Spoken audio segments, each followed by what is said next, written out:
കൃഷ്ണകുമാറിന്റെ 4 പെൺമക്കളും social media promotion വഴിയും അഭിനയത്തിലൂടെയും YouTube channel വഴിയും മാസം ലക്ഷങ്ങളാണ് സമ്പാദിക്കുന്നത്. മാത്രമല്ല എല്ലാവർക്കും സ്വന്തമായി ബിസിനസ്സുമുണ്ട്.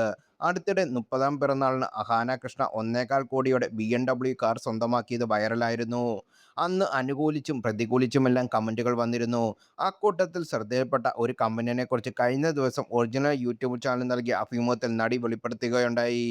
ഞങ്ങൾ സമ്പാദിക്കുന്നത് കുടുംബത്തിന് നൽകാതെ അടിച്ചുപൊളിച്ചു കളയാനുള്ള ധാരണ ആളുകൾക്ക് ഉള്ളതായി കമന്റ് വായിച്ചപ്പോൾ തോന്നിയിരുന്നു എന്ന് അഹാന കൃഷ്ണ പറയുന്നു.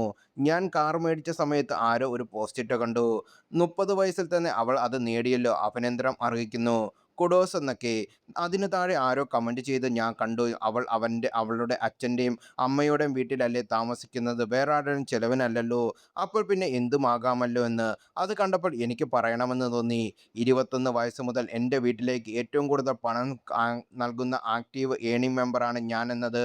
പക്ഷേ ഒരുപാട് പേർക്ക് ഒരു ചിന്തയുണ്ട്, ഞാൻ എൻ്റെ അച്ഛൻ്റെയും അമ്മയുടെയും വീട്ടിലല്ലേ, അതുകൊണ്ട് അഹാന സമ്പാദിക്കുന്ന പണമൊന്നും അക്കൗണ്ടിൽ ഇടുകയായിരിക്കുമെന്നും ഡ്രസ്സ്, കാറ് പോലുള്ള വാങ്ങുകയായിരിക്കുമെന്ന്. പക്ഷേ സത്യം അതല്ല. പിന്നെ റിയാലിറ്റി എന്താണെന്ന് ആർക്കും മനസ്സിലാക്കി കൊടുക്കേണ്ട ആവശ്യവുമില്ല. അത്ര പ്രാധാന്യമുള്ളതുമല്ല. ഞാൻ 21 വയസ്സിൽ എത്തിയപ്പോൾ മുതൽ ആരും എനിക്ക് വേണ്ടി ഒന്നും ചിലവാക്കാറില്ല. പിന്നെ ആരും എനിക്ക് വേണ്ടി സ്പെൻഡ് ചെയ്യുന്നതും എനിക്കിഷ്ടമല്ല. എൻ്റെ ഇതുവരെയുള്ള ചിലവും എനിക്കുള്ള എല്ലാ സാധനങ്ങളും ഞാൻ തന്നെ പണം മുടക്കി വാങ്ങിയതാണ്. ആരും മേടിച്ചു തന്നതല്ല. വീട്ടിലെ ചെലവിന് ഞാൻ പണം കൊടുക്കുന്നുണ്ട്. ഞാൻ മാത്രമല്ല, എൻ്റെ സഹോദരിമാരെല്ലാം വീട്ടിലെ ആവശ്യങ്ങൾക്കായി തങ്ങളുടെ സമ്പാദ്യത്തിൽ നിന്ന് കൃത്യമായി പണം കൊടുക്കാറുണ്ട്. വർഷങ്ങളായി അങ്ങനെ തന്നെയാണ്. ഇവരൊക്കെ എന്തുമാകാമല്ലോ എന്ന് ഞങ്ങളെക്കുറിച്ച് പൊതുവെ ആളുകളുടെ ചിന്ത.